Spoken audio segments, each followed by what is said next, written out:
Rain गजलाई कसरी fix गर्ने अथवा कसरी सेट गर्ने भन्ने विषयमा हाम्रो अनुज खनाल सरले सिकाउँदै हुनुहुन्छ र यो प्रक्रिया अनुसारले हेरेर कृपया साथीहरूले रेन गज फिटिङ गर्नु होला।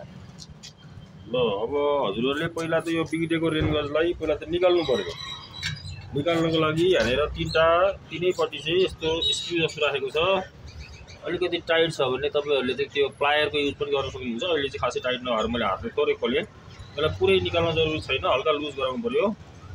लुज गराएर यसको स्लाइड गर्ने भाग छ, यसलाई कतापट्टि चाहिँ धकेलिने मिल्छ त्यो हेर्नु पर्यो। यतापट्टि खल्लो छ भने चाहिँ हामीले यसलाई यता स्लाइड गर्न सक्छौँ। यसलाई यसरी स्लाइड गर्ने पहिला। यसलाई स्लाइड गरिसकेपछि चाहिँ यसरी आयो। अब यो आएपछि यसलाई सट्ट माथि तान्न सकियो।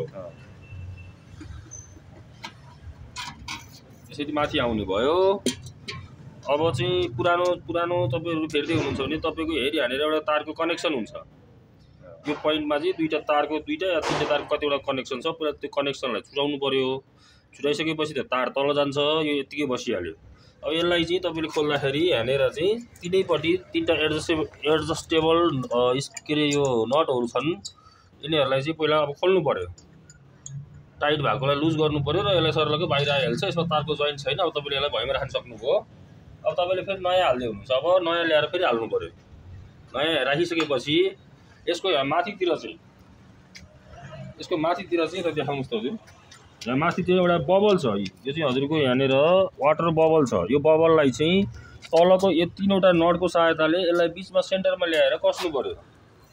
यहाँ माथि देखाइदिनुस् त। अहिले अब यहाँ माथि सेन्टरमा यसरी सेन्टरमा आउनुपर्छ। यो सेन्टरमा ल्याउने भनेको चाहिँ अरु कुनै पनि उपाय हुँदैन। तलको तीनवटा या तल 6वटा नट छ।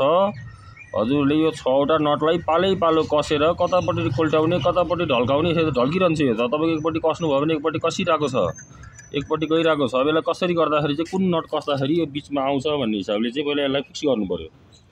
यो फिक्स गरेर ठ्याक्कै यसलाई बीचमा पारिसकेपछि एउटा फोटो पनि लिनु होला, बीचमा सेन्टरमा छ भनेर कन्फर्मेसनको लागि। अहिले यसरी कस्दै गर्दाखेरि चाहिँ हानेर मिलाउनलाई अब अहिले मलाई मिलाउन जरुरी छैन, तर मिलाउनु त हजुरहरूले चाहिँ त्यहाँ साइडमा चाहिँ मिलाउनु पर्यो। अब यो फिक्स गरिसकेपछि अब यो नट चाहिँ बिल्कुलै टाइट हुनुपर्छ। फेरि यो तीनैतिरको नटहरु चाहिँ पछि मिल्दासम्म पनि टाइट चाहिँ भइसक्यो हुन्छ, ताकि कसैले चाहिँ माथि तानेर चाहिँ निकाल्न नसकोस्। त्यो टाइट नै गर्ने हो, तर माथि बबल सँगसँगै मिलाएर टाइट गर्नु पर्यो।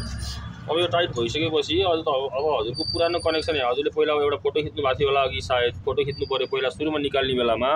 जसरी जुन तार जान लागेको थियो त्यसरी नै अहिले पनि त्यसरी नै हाल्नु पर्यो। र यो फिक्स भइसक्यो। फिक्स भइसकेपछि तपाईको भाडोमा चाहिँ यो बक्समा हजुरको एउटा यस्तो चिज छ। यो चिजलाई चाहिँ खोलेर यसको तलपट्टि चाहिँ हानेर कहाँनेर पाल छ है। अहिले त मैले घुमाइदिएँ, तर तपाईहरुले त पछि घुमाउनु मिल्दैन। यसरी घुमाउनु पर्यो, हातै घुमाउनु पर्यो। र यो ठाउँमा हानेर भेटियो कालो एउटा यस्तो भएको ठाउँमा लगेर यसलाई चाहिँ यसरी फिक्स गरिदिनु पर्यो। यति गरिसकेपछि यसको काम पनि सिद्धिहाल्यो। र अब तपाईको तार कनेक्सन आइसकेको छ। तार कनेक्सनको लागि तपाईले पहिला सुरुमा पनि त हजुरको तार यहाँबाट छिरेको थियो। अहिले पनि खोलेपछि यो तारलाई तान्ने र अब यो नयाँ हाल्ने बेलामा पनि त्यो तारलाई पहिला यहाँबाट घुसाएर बल्ल यहाँ कनेक्सन दिनु पर्यो। फेरि बाहिरबाट ल्याउनु भयो भने बिर्को लाग्दैन। त्यति गरिसकेपछि अब तपाईले फेरि त्यो भाडोलाई चाहिँ अब यो त हल्लिँदैन। अब त यो तपाईको यो पनि तल फिक्स छ, यो आफैले फिक्स छ प्लेट पनि। र यो हजुरको चाहिँ यो नटले गर्दाखेरि हजुरको यो भाडो पनि फिक्स भइसक्यो, अब हल्लिँदैन। अब त्यसपछि यसलाई ल्याएर सर्लक्क ल्याएर अघि जस्तै गरी यसरी छिराउनु पर्यो र एकपट्टि स्लाइड गर्नु पर्यो। थोरै भएपट्टि स्लाइड गर्नु पर्यो। अनि त्यसपछि कस दिनु पर्यो। यसलाई चाहिँ हातैले लगौला तपाईहरुले चाहिँ त्यस्तो पेन्चिसको युज पनि गर्नु पर्दैन। लगौला हातले कस्न सक्छ त्यति कस्दै भइहाल्छ। र यसरी चाहिँ यसलाई चाहिँ तीनवटालाई तीनैपट्टि छ। तीनैपट्टिकोलाई चाहिँ पालो हातले चाहिँ आफ्नो हातले सकुन्जेलसम्म टाइट गर्दा हुन्छ। ल धन्यवाद।